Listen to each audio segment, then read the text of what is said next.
Bonjour, bienvenue dans l'édition de l'emploi. Le travail de nuit a fait couler beaucoup d'encre ces derniers temps. Il doit cependant rester exceptionnel et soumis à un régime spécifique. Aujourd'hui, nous consacrons une émission spéciale à ce sujet. Restauration, santé, dans de nombreux métiers, le travail de nuit s'impose comme celui de boulanger. Quelles sont les contraintes et les atouts de ce métier? Pour en parler, nous recevons Régis Friand, qui est président de la Fédération de boulangerie de Lorraine, et Jean-Michel Schweitzer, qui est directeur de l'ARAC de Lorraine, l'association régionale pour l'amélioration des conditions de travail. Bonjour à tous les deux.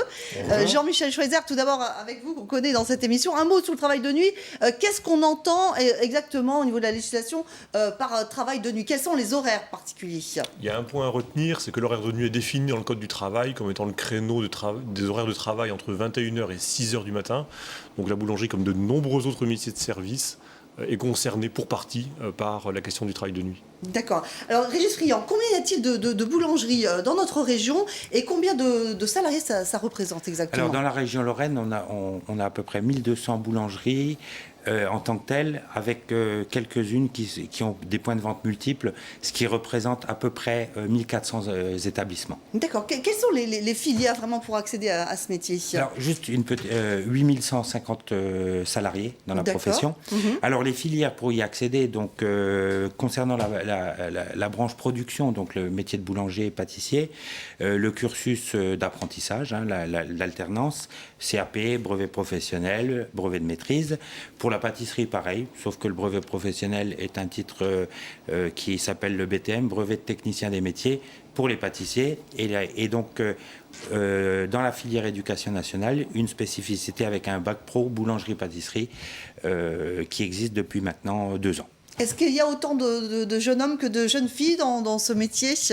Alors, en ce qui concerne toujours la production, bon, il y a moins de filles à la production, mais dans nos entreprises, on a une parité quasiment exemplaire, je dirais, puisque entre la branche production et la branche commercialisation, on a à peu près 50% de dames dans nos entreprises et 50% de messieurs. Alors, ce qu'on constate actuellement, c'est qu'il y a beaucoup, en tout cas de plus en plus, de reconversions. Oui, alors de la reconversion également, des gens qui, je dirais pas après un échec universitaire, mais trouvent pas d'emploi, et puis ils reviennent tout doucement, gentiment, je dirais, vers les métiers de l'artisanat, et on en fait bien souvent de très bons professionnels, mais également de très bons chefs d'entreprise. Et on axe vraiment cette filière, parce que dans les années à venir, on aura besoin de repreneurs d'entreprise. D'ici 5 à 10 ans, beaucoup de nos chefs d'entreprise vont partir en retraite, et donc on va avoir besoin d'énormément de jeunes qui soient compétents professionnellement, mais aussi qui aient les compétences d'être de bons chefs d'entreprise. Justement, les qualités, le travail de nuit, c'est l'une des plus grosses difficultés du métier, d'après vous? Non, je ne pense pas. C'est sûr qu'au départ, les jeunes, il faut qu'ils s'y fassent au travail de nuit, mais clairement, je dirais que quand ils ont goûté à cette organisation de vie, je dirais, et qu'ils ont une hygiène de vie qui est correcte, parce que de toute façon, on ne peut pas faire ce métier si on n'a pas une hygiène de vie, c'est-à-dire se reposer régulièrement les après-midi ou tôt en soirée, avoir ses heures de sommeil, comme tout être normal, je dirais, ils s'y font très bien, et clairement, je dirais que si on leur demande de travailler le jour, il y en a beaucoup qui sont réticents. D'accord. Alors justement, on va regarder l'une des caractéristiques de votre métier, c'est évidemment le travail de nuit. Rencontre nocturne donc avec l'équipe d'Hubert Lemoine. Ce boulanger mosellan a tenu à améliorer les conditions de travail de ses employés. Lumière du jour et autres machines ont été installées dans ce sens. Des efforts appréciés par tous. Reportage d'Hélène Renaud et de Thierry Gagné. 6 heures du matin. Les premiers clients arrivent, mais les boulangers mettent la main à la pâte depuis plus de 4 heures déjà. Pourtant, certains appareils permettent de limiter le travail de nuit, comme la cellule de fermentation, programmable à l'avance. Avant qu'on soit équipé de ce genre d'appareil, il fallait venir 3 ou 4 heures plus tôt pour préparer les produits directement. Maintenant, nous les préparons la veille, on les met là-dedans et on peut commencer plus tard. Ce qui permet au boulanger ou au pâtissier d'économiser 3 heures de nuit qu'il va transformer en 3 heures de jour. Même principe pour le four. L'allumage de l'appareil est programmé pour la semaine. Donc en fonction de la température résiduelle dans le four, cet automate va calculer à quelle heure le four doit se mettre à chauffer pour qu'il soit prêt à l'enfournement dès que le boulanger arrive. Et pour profiter des premières lueurs du jour, Hubert Lemoine a mis en place des vitres lors de la construction de sa boulangerie il y a 3 ans. Les boulangers, notamment ceux qui étaient installés en ville, avaient leur fournil dans des caves. Moi, ma précédente affaire, on était en sous-sol, quoi. Ça joue sur le moral, sur l'humeur, vous savez, de voir du soleil, c'est bon pour le moral, hein, tout simplement. Puis de voir des visages qui nous regardent, d'avoir un échange aussi avec l'extérieur, ou les clients qui passent en voiture et nous font un petit coup de klaxon. Voilà, donc c'est très agréable. Des petits plus qui ne mangent pas de pain pour rendre plus agréable le travail de nuit, mais pas seulement. Certaines machines ont des capots pour limiter l'asthme dû à l'inhalation de farine, la première maladie professionnelle des boulangers. Donc le fait d'avoir ça, ça protège, ça garde tous les émaux à l'intérieur et ça évite donc qu'on respire les projections de farine. Et ensuite, il y a une autre chose, c'est quand on le met en route, à l'époque n'existait pas non plus, au moment où on l'ouvre, il s'arrête. Alors qu'à l'époque, souvent, des fois quand on faisait des mélanges de pâtes, il fallait gratter le bord de la cuve et ça arrivait souvent des accidents où les gens laissaient la main à l'intérieur et la main se retrouvait bloquée entre le bras et la cuve du pétrin. Sol antidérapant, sac de farine moins lourd, les normes françaises obligatoires améliorent elles aussi chaque année les conditions de travail des boulangers et pâtissiers, du pain béni. Régis Phillian, on vient de voir cet exemple. Est-ce que ça fait figure d'exception dans votre profession? Non, pas d'exception, d'exemple. Bien entendu, c'est une entreprise que je connais très bien. C'est une entreprise exemplaire en ce qui concerne les conditions de travail, mais également l'organisation du travail. Et je dirais que on trouve beaucoup d'entreprises qui sont de cette trempe.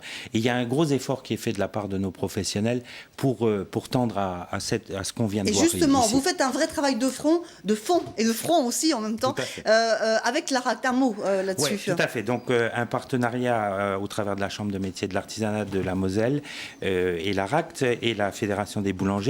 Et donc un travail justement pour fidéliser nos personnels, que ce soit au niveau de la production comme au niveau de la commercialisation, parce qu'il y a des choses à améliorer. Il faut qu'on sache ce qui se passe dans les entreprises et ce qu'on peut faire pour pérenniser notre personnel dans nos entreprises. Justement, Jean-Michel Schweitzer, comment rendre attractif ce métier aux jeunes professionnels? Je pense notamment au niveau technique, aux améliorations techniques qu'on peut apporter. On a vu quelques exemples dans le reportage. Oui, puis je crois que le choix que vous avez fait à France 3 d'aller jusqu'à Courcelles-Chaussy pour sélectionner ce bel exemple, finalement démontre par l'image ce qu'il faut faire et les pratiques qui sont intéressantes que je cite à l'instant Régis Phillian. Le premier point, naturellement, sur lequel les boulangers devraient s'affairer pour être plus attractifs, c'est les enjeux un peu physiques de la question du métier qui a naturellement un enjeu déjà de réduction du travail de la question des horaires de nuit. Là, il est bien montré qu'il existe, même si on ne fait pas du pain de jour, enfin en tout cas massivement, on le fait quand même déjà un peu plus tôt au début de la journée, il y a des techniques, il y a une progression quand même technique qui fait qu'à un moment donné, on arrive à réduire légèrement le travail de nuit et à tenter de l'éviter autant qu'on le peut. Ça, c'est un point extrêmement positif. Deuxième point sur la question un peu de l'attractivité, sur les questions de pénibilité.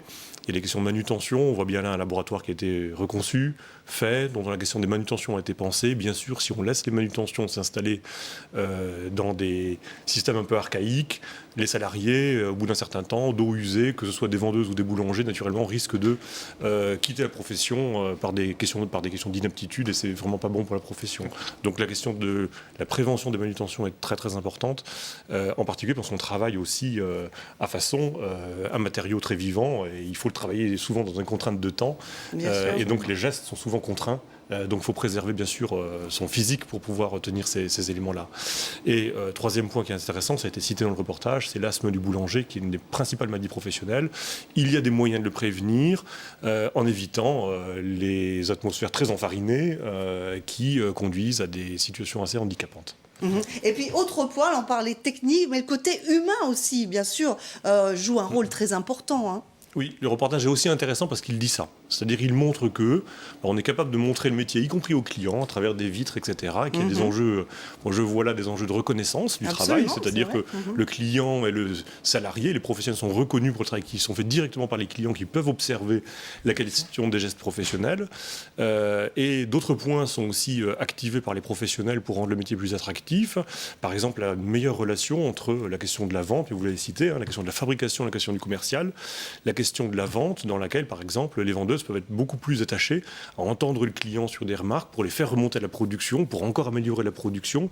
Et il y a des enjeux de responsabilisation au fil de la vie, de compétences qui se font au fil de la vie.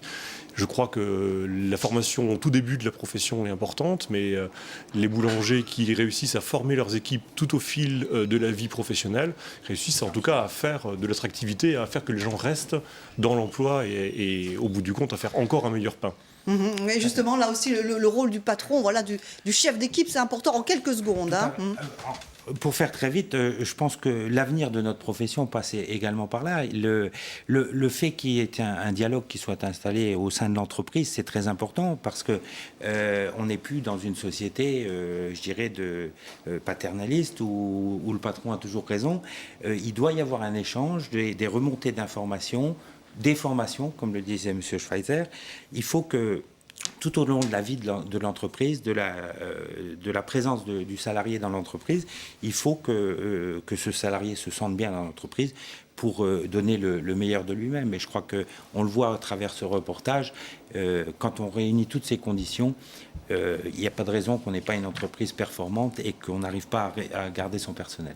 Eh bien, écoutez, je crois que les messages sont bien passés. Merci à tous les deux d'avoir été avec nous sur ce plateau. À bientôt. Tout de suite, place à l'emploi dans un tout autre domaine, puisqu'on va retrouver le cofondateur de YouPick, réseau social professionnel, qui a permis à des milliers de jeunes diplômés de rencontrer leurs recruteurs sur la toile. Et on retrouve pour cela Thomas Poumarin qui est avec nous par téléphone. Bonjour Thomas, et vous avez tout d'abord un poste d'ingénieur électronique en CDI à nous proposer. Oui, bonjour Katia. Évidemment, effectivement un poste à Alain, donc pas très loin de Nancy. C'est une société qui fait de l'éclairage public. L'éclairage public innovant, moins consommatrice en énergie. Donc c'est un CDI d'ingénieur électronique. Donc le rôle sera de travailler à la R&D aussi pour concevoir des systèmes électroniques LED, donc moins énergivores. Voilà, il n'y a pas vraiment de niveau requis. La deuxième offre, c'est une offre d'une société de prestation de transport à l'international. Donc c'est aussi une offre en CDI. Donc c'est une offre d'affréteur international. Donc il faut pour cette offre-là parler couramment anglais ou allemand.